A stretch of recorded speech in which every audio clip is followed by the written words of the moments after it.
Il presidente Roberto Turetta sarà il portiere, il consigliere Marco Zuanic giocherà in difesa e Sebastiano Costalonga vestirà l'impegnativa maglia numero 10.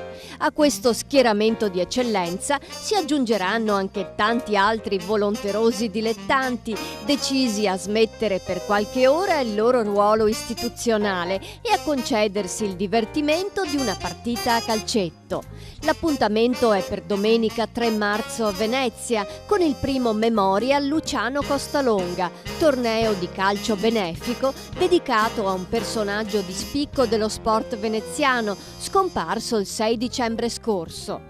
Il torneo prenderà il via alle 14:30 sul campo in erba sintetica di Sant'Alvise con la partecipazione di 8 formazioni che si sfideranno in nome dell'indimenticabile Ciano, presidente della Remiera Canottieri Canareggio e socio fondatore della società sportiva alvisiana. A contendersi la vittoria Vecchie Ossa Alvisiana Muranese, Vecchie Ossa All Stars, i consiglieri comunali in divisa oro granata, la polizia penitenziaria locale e municipale, i carabinieri, una selezione rialto con varie attività della zona e ancora avvocati e commercialisti veneziani. Il campo sarà diviso a metà, con partite in contemporanea 6 contro 6 con le regole del calcio a 5. L'incontro è organizzato dal gruppo Vecchie Ossa Venezia, ovvero ex giocatori degli anni 70 e 80, in collaborazione con Laguna Venezia 2011 Comune e Provincia,